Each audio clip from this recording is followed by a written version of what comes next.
Hey guys, welcome back to my channel. So today's video is going to be a Goodreads rant slash discussion video, but let's call it a rant because I think people on BookTube do enjoy their rants. So today's video, once again, is going to be me discussing whether we can trust Goodreads or not. Now that sounds really dramatic and conspiracy theory-like, but it's really not. I'm just going to be talking about the things that I don't like and the things that I do like.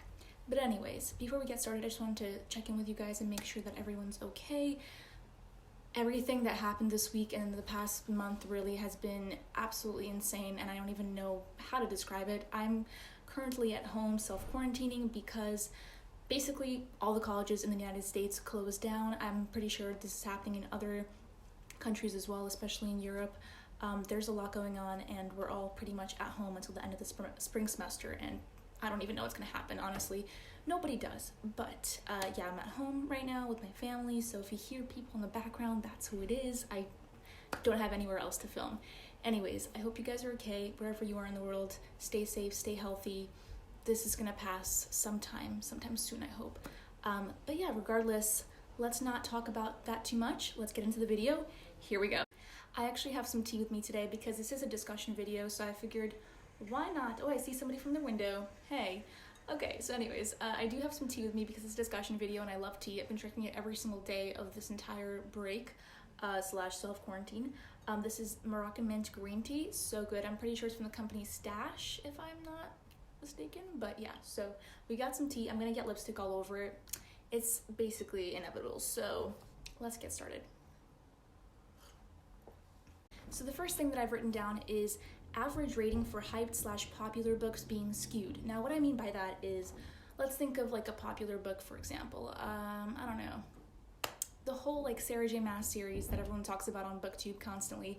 I feel like those, I'm not entirely sure, but I feel like a lot of books that are like in that fantasy slash young adult realm are always rated like 4.2 or above on Goodreads, and I'm like, but it's not, but like I read them and I'm like, they're not that great. Like, they really are just like decent books, and sometimes they're not even that decent. So this happens a lot to me. Like, I read hype books that are like, 5 stars all across the board on Goodreads. Like, all the people that I follow, 5 stars, 4 stars, whatever. And I read it, I'm like, this was more of a 3-star read. And it's just like all these expectations you build up, and there's just no release, so to say. These innuendos are getting out of hand sometimes. I mean, you guys don't see them, but anyways, quarantine is doing that to me. Okay. So I feel like there are so many books that people hype up so much, and then you read them and you just don't see it. And I think this happens a lot on Goodreads. I really wish that people gave more attention. This is actually my next point. Little attention is paid to books that are under 3.7 stars or 3.8 stars. I can personally attest to this because I am 100% guilty. I pretty much only read books that are either like 3.8 or above. As Desi on the BookTube channel Pastel Pages said before, pretty much we only have a certain amount of time on this earth, so why like devote our time to books that aren't that great, So basically the whole thing is read books that have higher ratings because there's a higher chance that they're going to be actually pretty good and worth your time, and you'll enjoy them more. The thing is, that doesn't always happen, and sometimes the books have like 3.8, 3.7 are actually pretty good books. You just have to give them a chance. I don't do it as often as I should, and I feel like a lot of people on Goodreads don't either. Once again, this is the thing about like hype books being really highly rated, and we all read the hype books, and it becomes like a kind of echo chamber both on BookTube and on Goodreads. And then we just basically never actually read the books that might be good. We don't give them a chance because they're too little. Not too little, but like just basically too unpopular. I don't agree with that sentiment. I wish I would stop doing it. I'm trying to stop doing it, but it's really hard when you get into the habit of just like reading books that are highly rated. So yeah, I still do it, but we should stop doing it. Next up is one that is also kind of related to hyped books slash not really, but on Goodreads, there are some popular reviewers that we've all seen before, such as Emily May. A lot of the popular booktubers also kind of come up first on the list of when you're reading the book reviews. That's usually what comes up first. And I feel like these reviewers take precedent over everybody else because when you're kind of reading reviews, you're not going to read all of them. Like there's like 100,000, you're not going to read all 100,000. You're going to read the first like 8, right? And usually the top ones are those popular reviewers. So who do you read? Who do you take the word of? These popular reviewers. And that once again kind of proliferates these popular slash hyped books into the world, and then everyone starts reading them, and BookTube becomes an echo chamber again. Once again, I don't really know what to do about this. You can kind of sort reviews, I think, but especially if you're following certain people, like Emily May, once again, you're going to see their reviews first, and you might actually trust them a little bit more because you see them so often, so you're going to just ignore the other reviews and just stick to the 5-star/4-star, whatever the popular book reviewer says. So I do think that sometimes we don't take all of the reviews or the other reviews that might not have the same ratings into account because of these popular reviewers. The next one I'm going to take a sip of tea before I get into because I've got some thoughts and they're pretty salty, so. Okay, I'm ready. The Goodreads Choice Awards. Is that not basically a popularity contest? It just is. Like, there's no denying it. Essentially, people rate books that they have never read because they know the author, or they just heard a lot about this book, so they assume that it's good. Like, for example, one of the popular romance books or the popular young adult books, whatever it is, people just rate them because they've heard about it on BookTube, but they actually haven't read it, so they just take everybody else's word for it, and they're like, oh, it must be good, so they rate it, and then that book wins. And of course, that's great for the book and the author, but what about the books that no one reads? What about the books that were, maybe not as popular, not as hyped? Then what about those books? What if they were great too, and you never read any of them, so you assume that the book that everybody talks about must be the best one? I don't really rate any, I don't, nominate any books or authors because I feel like there's just no point. You already know who's gonna win usually, so it's just like, okay, and what was the point of that? I just wish people would stop rating books that they've never read, and also actually read the books in the Goodreads Choice Awards nominations, because that doesn't happen very often. Next up, this is kind of personal to me. I'm not sure if other people feel like this, if this is just like me kind of theorizing about what other people do and what they don't do, but the Goodreads challenges that you can set pretty much every year. Some people set like 100 or 200 books to read in a year. I'm not entirely sure that people are reading that. I don't know. I feel like it's just a lot. I have no idea how people are doing it. I'm not going to doubt people. Maybe they do go through books like this. I definitely don't.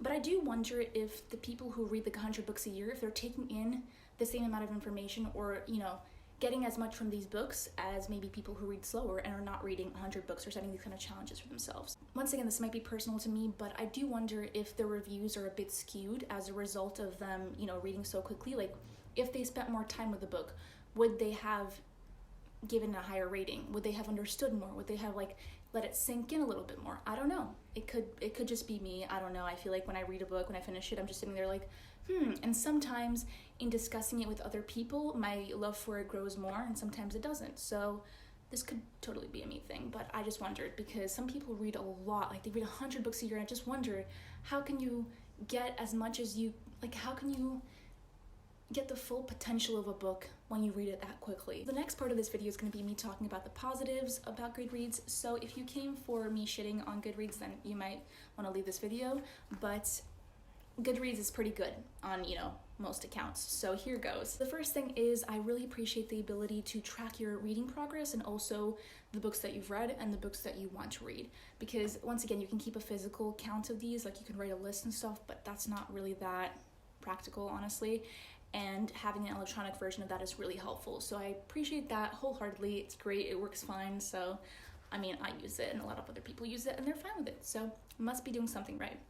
The next thing is the social aspect of Goodreads. Once again, it's kind of like a social platform in a way. Yes, you can track. Yes, it's kind of like a tracker of sorts, but it also is a place to talk about books, to discuss books, to find out about other books, to hear about new releases from authors that you like, things like that. So I love that it's very social because you can see what other people are reading. You might not necessarily know these people or never met them in real life, but you still kind of care about what they're reading because maybe you watch them on BookTube. Maybe just trust their opinion because they like the same books as you or they dislike the same books as you. Things like that. You kind of start to trust people and you get to see what they're doing without having to actually be friends with them in real life or anything like that. You don't have to interact with people. All you do is just see what they're reading, and that's totally fine with a lot of people. I also really appreciate the list function, and by that I mean the categories that you can kind of sort your books into. For example, DNF, did not finish, or I don't know, LGBTQIA+, things like that, romance, fantasy, young adult, favorites. So basically when someone goes to your profile, if they're curious about your favorites, they can go on the list and see all the books that or maybe the books that you read in 2020, you can start making a list of those too.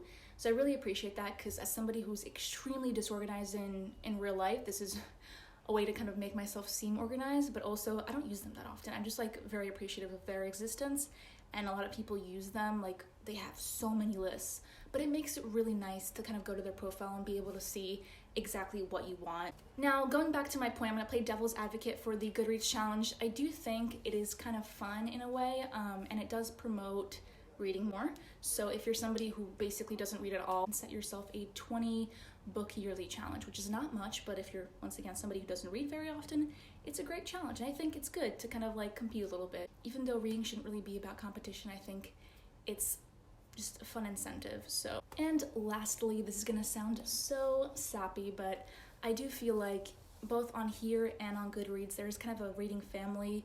It's pretty much the only website, like there aren't really any competitors that do the same thing, so everybody's just on there and talking about books. Yes, there are some people who are obviously annoying and try to fight in the comments of Goodreads reviews, but mostly it's a good family and people just appreciate, people recommend books for each other, people like each other's reading progress and you know, their reviews, whatever it is. It's just a nice family out there, a nice reading family. So if you don't have people in your life who particularly like reading or writing or whatever, you can find your family there, and I think that's really neat. So that's it for today, guys. I hope you enjoyed this. I'm sorry if my points were a little bit all over the place.